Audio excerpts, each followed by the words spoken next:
ano pa ang magiging role ng Diyos Ama pagdating ng final judgment. Alam mo kapatid, ganito yon. Si Kristo ay andun sa judgment seat ng Diyos eh. No? Mamamagitan si Kristo ron. Mamamagitan siya. Yun yung sinasabi niya sa Mateo na ang magkaila sa akin sa harap ng mga tao, ipagkakaila ko rin naman siya sa harapan ng aking Ama pagdating ng paghuhukom. Ayun. Pero ang tumanggap sa kanya, ang magpahayag sa kanya, ay ipipresenta naman niya sa Ama sa araw ng paghuhukom. Dalawa ang mangyayari ron sa araw ng paghuhukom. May magtatamo ng tagumpay, meron namang mapapahiya. Ang mga mapapahiya, yung hindi tatanggapin ni Kristo. Kumbaga si Kristo, taga-presenta sa Ama. Yun ang araw ng paghukom. Siya magpipresenta nung maliligtas, siya rin ang magpipresenta nung mga nagsigawa ng masama. Ayun. Basahin natin ang 10:33 ng Mateo. Datapwat, sino mang sa akin magkaila sa harap ng mga tao, ay ikakaila ko naman siya sa harap ng aking Ama na nasa langit. Merong araw na darating na pag ipinagkaila mo si Kristo, ayaw mo siyang tanggapin.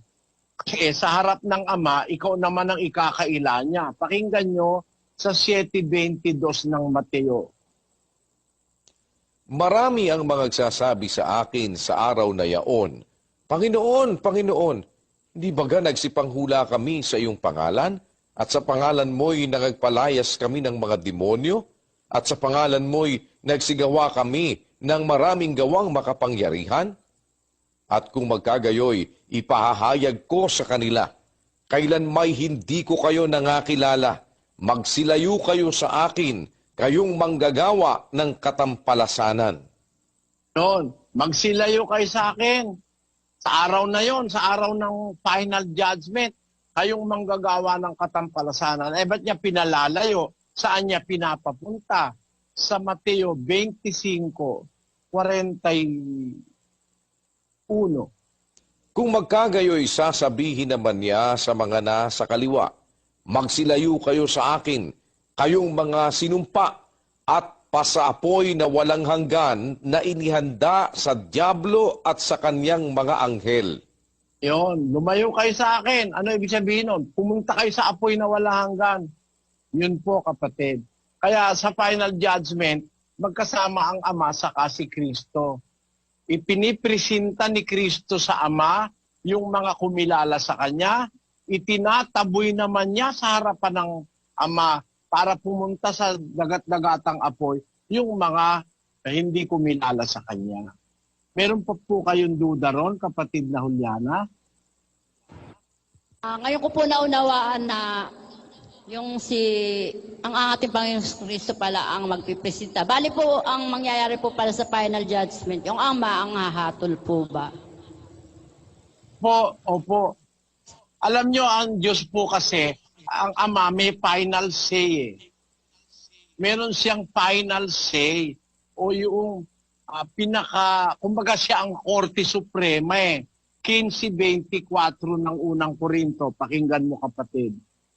Kung magkagayoy darating ang wakas, pagka ibibigay na niya ang kaharian sa Diyos, sa makatwid bagay sa Ama, pagka lilipulin na niya ang lahat ng paghahari at lahat ng kapamahalaan at kapangyarihan, sapagkat kinakailangang siya'y maghari hanggang mailagay niya sa ilalim ng kanyang mga talampakan ang lahat niyang mga kaaway. Ang kahuli-hulihang kaaway na lilipulin ay ang kamatayan, sapagkat kanyang pinasuko ang lahat ng mga bagay sa ilalim ng kanyang paa. Datapwat kung sinasabi ang lahat ng mga bagay ay pinasuko, ay maliwanag na itinangi iyaong nagpasuko ng lahat ng mga bagay sa kanya. At kung ang lahat ng mga bagay ay mapasuko na sa kanya, kung magkagayoy ang anak rin ay pasusukuin naman sa nagpasuko ng lahat ng mga bagay sa kanya, upang ang Diyos ay maging lahat sa lahat. Kapatid na Juliana, gusto ko po pakinggan mo itong talatang ito, no? Kung ang lahat ng mga bagay ay mapasuko na sa Kanya, kung magkagayon, ang anak rin ay pasusukuin naman sa nagpasuko ng lahat ng bagay sa Kanya upang ang Diyos ay maging lahat sa lahat. Maliwanag na pati ang anak submissive sa Ama doon sa panahon na yon ng final judgment. Kaya ang final judge ay ang Diyos. Kapatid, siya ang final judge na magdidesisyon sa lahat.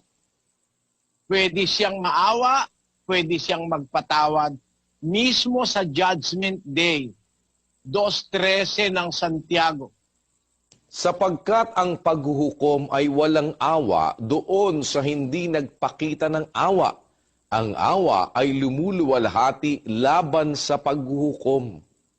Maliwanag na maliwanag sa paghuhukom, gagamit ang Diyos ng awa. Ang paghuhukom, walang awa. Doon sa hindi nagpakita ng awa. Pero kung sa isang panahon ng buhay mo, nakita ng Diyos na naging maawain ka, ang awa ng Diyos lumuluwalhati sa paghuhukom. Ibig sabihin, kung naawa ka, pwedeng gumamit ang Diyos ng awa sa'yo, ayun, maaari kang makaligtas sa araw ng paghuhukom. Naintindihan mo po, kapatid na Juliana?